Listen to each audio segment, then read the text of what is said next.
अधिकार भी और बैठने का अधिकार भी है, आप सब जानते हैं। रमेश दुड़ जी। धन्यवाद अध्यक्ष जी। अध्यक्ष जी, जिसमें देश की अस्मिता वैभव को चोट पहचाने वाली जो मानसिकता है उसको रोकने के लिए बिल लाया गया है अध्यक्ष जी। अध्यक्ष जी, दिल्ली भारत का दर्पण है।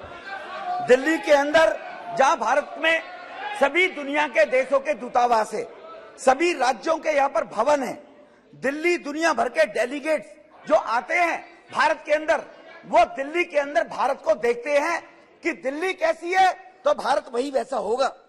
जहां भारत को शर्मिंदगी से बचाना है वहां इस प्रकार के बिल लाने आवश्यक होते हैं अध्यक्ष जी, जब कोई अनारकी लोक सत्ता के ऊपर बैठ जाए।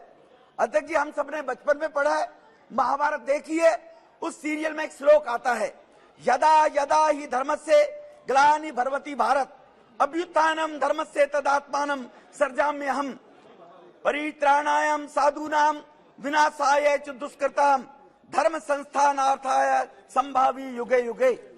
अध्यक्ष जी, ये महाभारत में जो कहा गया है कि जब जब धरती के ऊपर अधर्म पैदा होगा तब तब मैं प्राप्त आगे आता हूं। जब जब अधर्म बढ़ता है सज्जन लोगों की रक्षा के लिए मैं आता हूं, दुष्टों के विनाश करने के लिए मैं आता हूं, धर्म की स्थापना के लिए मैं आता हूं और युग युग में हमेशा जन्म लेता हूं। ये महाभारत में कहा गया हमारे पुराण में अध्यक्ष जी।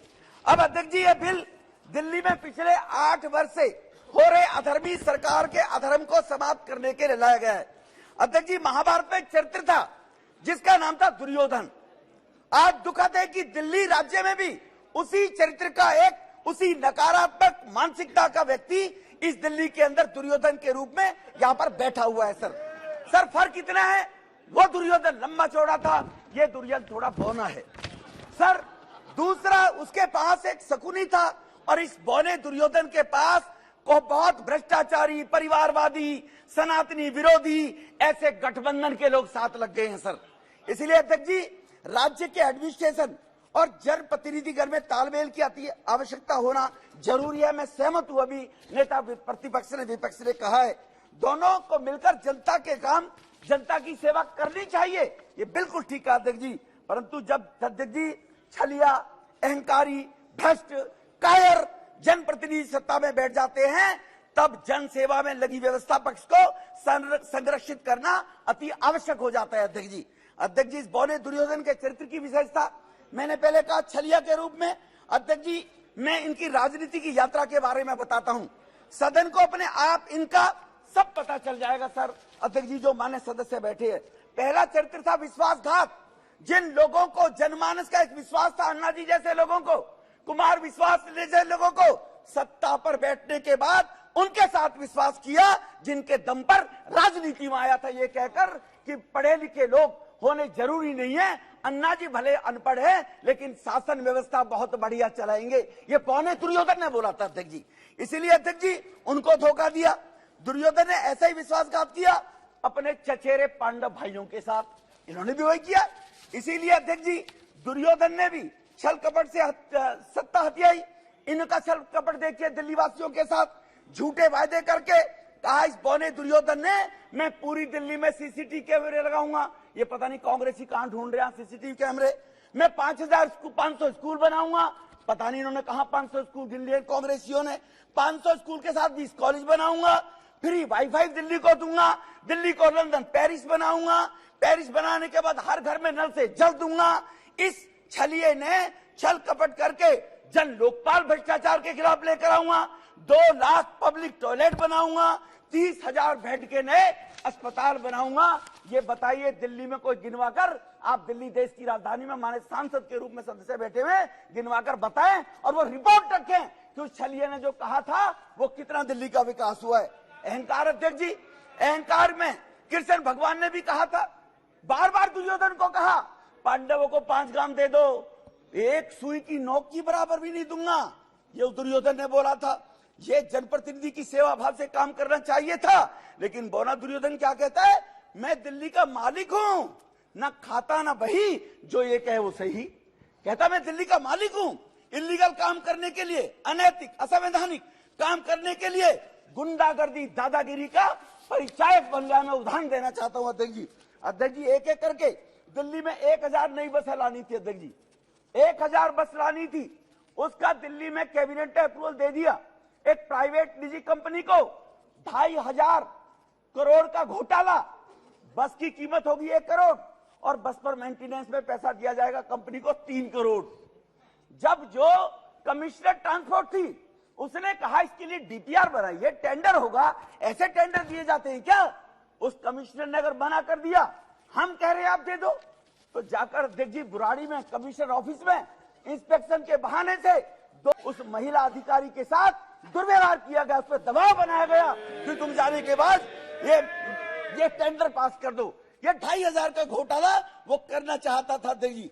अध्यक्ष जी दूसरा, इनका चीफ सेक्रेटरी को बुलकर, अभी अधीर दादा कह रहे थे, बिल्कुल ठीक कहा, अधिकारियों के खिलाफ व्यवस्था चलाने के लोकतांत्रिक पद्धतियां होनी चाहिए, बिल्कुल ठीक कहा। लेकिन चीफ सेक्रेटरी को कहा जो हम कहें वो करो, वरना विधायकों को बुलाकर इस देश में एक एग्जाम्पल बता दो अध्यक्ष जी 38 राज्यों में कि चीफ सेक्रेटरी को अपने दफ्तर में बुलाकर विधायकों से सार्वजनिक रूप से पिटवाया जाए। उसके साथ बदतमीजी की गई, गुंडागर्दी की गई। मैं नाम नहीं लेना चाहता अध्यक्ष जी ऐसे अधिकारियों का। इसी परेशानी से होकर दिल्ली के 8 अफसरों ने एलजी साहब को चिट्ठी लिखी। अगर आप कहो तो मैं टेबल कर दूंगा या अफसरों के नाम भी ले सकता हूं, लेकिन कहते हैं अध्यक्ष जी सदन में नाम नहीं लेने चाहिए, सदस्य के तो सदस्य नहीं है।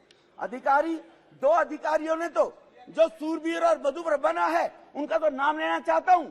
उनके परिवार पंजाब में रहते हैं, उनको वहां टॉर्चर करने का काम किया जा रहा है उन अधिकारियों के परिवारों को। इस प्रकार की अहंकारिता, भ्रष्टाचार में इस भौने दुर्योधन ने जनता के सामने तो कहा था भ्रष्टाचार खत्म कर दूंगा, राम राज्य लेकर आऊंगा। ये दलदल है, सोनिया चोर है, लालू चोर है, डीके शिवकुमार चोर है, शरद पवार चोर है, नीतीश मुलायम सिंह चोर है, सबको चोर भ्रष्टाचारी बताया था। इसी ने बताया सर, हमने नहीं बताया, इसी ने बताया था, हमने नहीं बताया। ये सब चोर बैठे हैं सर, एक पर केजरीवाल, और बाद में इन्हीं की झूले में झूलने लगा के। इससे बड़ा छलिया क्या होगा? इन्हें जेल भेजूंगा। शीला दीक्षित के खिलाफ, मेरे पास 300 पन्नों का सबूत है। मैं तो एज पर केजरीवाल बोला है अध्यक्ष जी, मैं नहीं कह रहा। केजरीवाल के बयान भेजूंगा कल आपको सबको। उसके बाद इन्हीं की शीला को जेल भेज दूंगा और ये दुर्योधन जाकर उन्हीं की गोद में झूल रहा है। अध्यक्ष जी अब मैं इसके बताता हूं, भ्रष्टाचार की सूची, लीकर स्कैम किसको नहीं पता है सर? मंत्री जेल के अंदर है। हवाला स्कैम किसको नहीं पता है सर? मंत्री जेल में है। अभी अधीर दादा कह रहे थे आपके पास ईडी है, सीबीआई है, अभी कह रहे थे उनसे एक्शन कराओ। जब उनसे एक्शन कराते हैं तो तिल मिलाते हैं, जैसे ताते तय पे बैठा दिया उछलते हो आप लोग। जब सीबीआई से एक्शन नहीं कराते हैं, कानून बदलते हैं, तो कह रहे हैं आप लोग कानून रद्द लेकर आ रहे हो। एक जबान पे तो ठीक है, कहिए हाउस के अंदर कि सीबीआई ईडी ठीक काम कर रही है, हिम्मत है तो फिर दोबारा भर के कर दिखाइए। सीबीआई ईडी अपना काम करती है अध्यक्ष जी। 5000 लोगों के वो डाले थे सीबीआई ईडी ने सर, रेट डाली है। देश का 1.5 लाख करोड़ रुपया रिकवर किया है। ये 10 नेताओं के यहाँ डल गया तो सीबीआई गलत कर रही है, क्योंकि यूपीए के टाइम में लाखों करोड़ रुपया हजम किया हुआ है। डर है सीबीआई वो ना इकट्ठी करनी कर दे, कहीं मोदी साहब ये ना कह दे वो 2.5 लाख करोड़ रुपया भी लेकर आओ, जो 12 लाख जरूर का माने अभी गृह मंत्री जी ने हवाला दिया था। सवाल स्कूल रूम बनाने का, कंस्ट्रक्शन का, कमरों का घोटाला। जल बोर्ड के अंदर 8 साल तक जल बोर्ड का ऑडिट नहीं हुआ सर। जल बोर्ड आज लाखों करोड़ के घाटे में चल रहा है। ये शासन दिल्ली का चल रहा है। बिजली के अंदर बिजली कंपनियों ने दावा किया कि हमारा 26,000 करोड़ रुपया चाहिए। बिजली कंपनियों की पेमेंट नहीं हो रही। मैं वकालत नहीं कर रहा कंपनियों की, लेकिन इसके नीचे पहले शीला दीक्षित, अब ये बौना दुर्योधन। इसीलिए मैं आपको बताना चाहता हूं उस 26,000 करोड़ की सर कर दो, स्पष्ट कर दो सर। उस 26,000 करोड़ की लेनदारी के लिए कंपनियां एप्टल कोर्ट में गई। एप्टल कोर्ट ने फेवर में दिया कंपनियों के लिए कि इसका पैसा लौटाए सरकार। 26,000 करोड़ का मतलब है सर दिल्ली सरकार का बजट 68,000 करोड़ है, 1/3। क्या होगा जब ये छोड़कर बोला दुर्योधन भागेगा? उन कंपनियों के पैसे को कौन भगाएगा? ये कंपनी छोड़कर भाग गई, दिल्ली अंधेरे में हो जाएगी सर। कौन संभालेगा? प्राइवेट कंपनी है। तो उसके खिलाफ ये करोड़ों रुपए का वकील करके बोला दुर्योधन, करोड़ों रुपए का वकील करके सुप्रीम कोर्ट गया है एप्टल कोर्ट के खिलाफ। किन डीटीसी का स्कैम आपके सामने है सर। पीडब्ल्यूडी के अंदर जो कहता था मुलायम सिंह यादव परिवारवादी है, लालू परिवारवादी है, अपने साडू को 10 करोड़ का ठेका विदाउट डीपीआर टेंडर के दिलवाया। साडू ने बेचारे ने शर्म के बारे आत्महत्या कर ली और उसका बेटा जेल गया। सर ये शायद ये देश नहीं जानता होगा इस बात को लेकर। इसलिए सर, थैंक यू सर। इसलिए आप नेताओं के परिवार के लोगों को लालू परिवारवाद, मुलायम सिंह परिवारवाद, सोनिया जी परिवारवाद, वो सब उसी के पिछड़े को बने हुए सारे के सारे लोग ही। पता नहीं क्या मजबूरी है, पर कुछ तो मजबूरियां रही होंगी, यूं ही कोई बेवफा नहीं होता। इसलिए कहीं ना कहीं इनकी मजबूरियां हैं। इसलिए सर आप नेताओं के परिवार वालों को पिछले दरवाजे से जो इनके विधायक हैं, जो इनके मिनिस्टर हैं, उन चहेतों को 437 लोगों को 2.5 लाख से 1.5 लाख रुपए, कोई ओबीसी नहीं, कोई एससी नहीं, कोई किसी प्रकार का रिजर्वेशन नहीं, 437 लोगों को सर ओबीसी रिजर्वेशन के नाम से 2000 करोड़ रुपए की बंदरबाट की, जो लेफ्टिनेंट गवर्नर साहब ने सर यहां पर प्रदर्शित नहीं कर सकता, टेबल जरूर करूंगा। इनके खानदानों को, जिनको सब लोगों को 2.5 लाख से 1.5 लाख रुपए तक की नौकरी देकर इन्होंने भ्रष्टाचार कम के 2000 करोड़ रुपया बांटा जाता है, इन आम आदमी पार्टियों के विधायकों के बेटी, बेटा, बहू, मौसी, फूफी, चाची, ताई, इनको बांटा जाता है ये पैसा सर। इसीलिए इस बौने दुर्योधन के बारे में जो ये अभी बोल रहे थे 2 मिनट पहले कि वो बहुत बढ़िया काम कर रहे हैं ये बंदरबाट करने का, अब आता सर कायर था। दुर्योधन कायर था सर, लड़ाई नहीं लड़ सकता था, चाले फेंकता था सुकनी के माध्यम से। दुनिया में कोई मुख्यमंत्री है, भारत में कोई मुख्यमंत्री है जिसके पास एक भी विभाग नहीं है? इसके पास विभाग कोई नहीं है। इतना कायर है, साइन कराएगा अफसरों से। अफसर क्यों साइन करेंगे जी मरने के लिए? मुख्यमंत्री क्यों नहीं करेगा? साइन कराएगा मंत्रियों से, 2 मामा जेल भेज दिए, ठीक है ना जी, उनसे साइन करवा के जी। कायर, इससे बड़ा कायर क्या होगा जी? कोई जिम्मेवारी जो आदमी नहीं लेता हो, परिवार का कोई सदस्य जिम्मेवारी से भगे तो उससे बड़ा नालायक परिवार का मुखिया नहीं होता है क्या सर? कि परिवार की जिम्मेवारी लेने के लोग जिम्मेवार ना हो, तो इससे बड़ा कायर क्या होगा? ऐसा कायर व्यक्ति अगर दिल्ली की गद्दी पर बैठेगा तो दिल्ली सर देश की राजधानी है सर।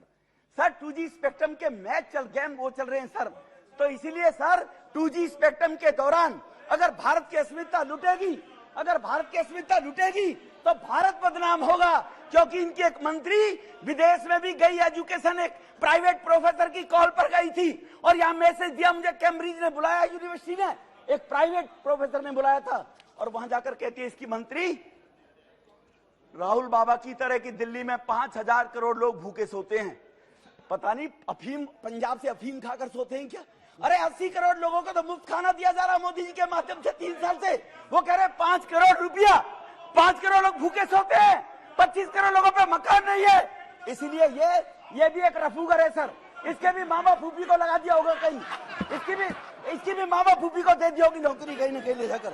तो सर ये आपको अवसर मिलेगा, आपको अवसर मिलेगा तो बोलिएगा प्लीज। अभी अपनी आपको अवसर मिलेगा, नाम देता हूं सर, ऑन रिकॉर्ड में कहता हूं, नकारात्मक सोचकर शिक्षा की राजनीति करने वाला व्यक्ति। भाटी के अंदर कॉलेज खुलना था, 8 एकड़ जमीन चाहिए थी, डीएम बोलती है इनकी, डीएम बोलती है बोलो विधुड़ी से जमीन ले ले। डीएम ने कहा सर विधुड़ी अपने घर के लिए नहीं मांग रहा, दिल्ली विश्वविद्यालय का कॉलेज खुलेगा। उन्होंने मिनट्स में लिखा है सर, डीएम ने मिनट्स में लिख के चली गई कि विधुड़ी वो जमीन नहीं देने वाले हैं।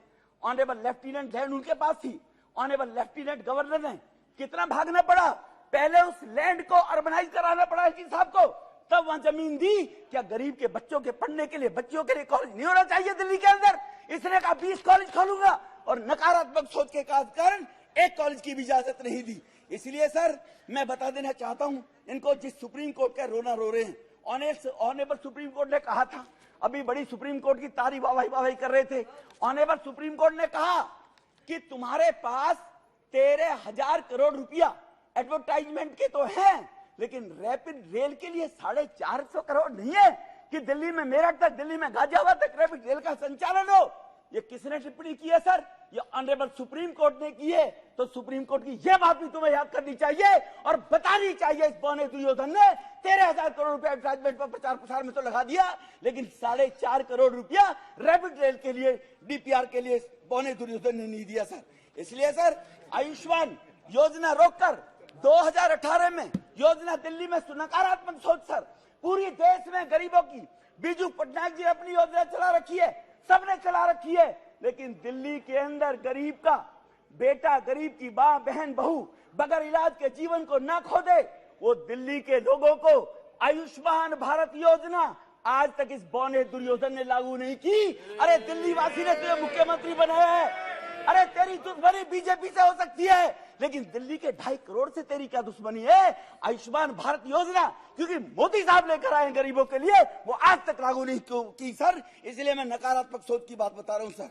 इसलिए सर मैं अपनी बात यहीं पर खत्म करने से पहले आपसे निवेदन करना चाहता हूं कि इसी बौने दुर्योधन के अंदर, थैंक यू, पानी की व्यवस्था, इसी उनके बौने सहयोगी दुर्योधन ने, पानी की व्यवस्था कर रहे हैं। इसी बौने दुर्योधन ने 26 जनवरी को देश के रिपब्लिक डे पर बाहर का विदेश से डेलीगेट आता है, और यही बौना दुर्योधन 26 जनवरी को राजपथ पर धरने पर बैठ गया था सर।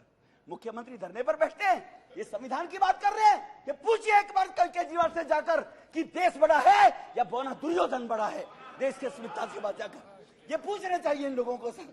तो इसलिए 26 जनवरी को इनके लंदन में, जो मैंने पहले कहा, जो लंदन में जाकर भाषण दिया, इसलिए अध्यक्ष जी अभी अधीर दादा बोल रहे थे, इनकी बात का जवाब देना चाहता हूं कि अगर जवाहरलाल नेहरू ने बहुत अच्छा किया था, मणिपुर क्यों जल रहा था? 1993 में इसी मणिपुर में 9 महीने तक दंगे हुए और 750 लोगों की हत्याएं हुई, और तुम्हारा गृह मंत्री, तुम्हारा प्रधानमंत्री झांका भी नहीं, और हमारे ऑनरेबल गृह मंत्री साहब ने 2 महीने में दंगों को रोककर ये संदेश दे दिया देश में ऐसा अब नहीं चलेगा। आपने जो मणिपुर के बारे में बोला था, क्या कश्मीर की माता बहनों का दर्द याद नहीं है? ये कौन लेकर आया था? कौन देश को चला रहा था? नेहरू जी, पंडित जी ही चला रहे थे। कश्मीर के अंदर कितने बेघर हिंदुओं को बेघर कर दिया, कितनी माता बहनों की अस्मिताएं लूटी गई, ये किसने किया? ये नेहरू जी के कारण देश बर्बाद हुआ। अधीर दादा, मणिपुर की 250-150 मौतें नहीं होनी चाहिए थी शंगा के, लेकिन 750 भी हुई, तो तुम्हारे कांग्रेस के राज्य में हुई, उसका जवाब तुम्हें देना पड़ेगा। बहुत बहुत धन्यवाद।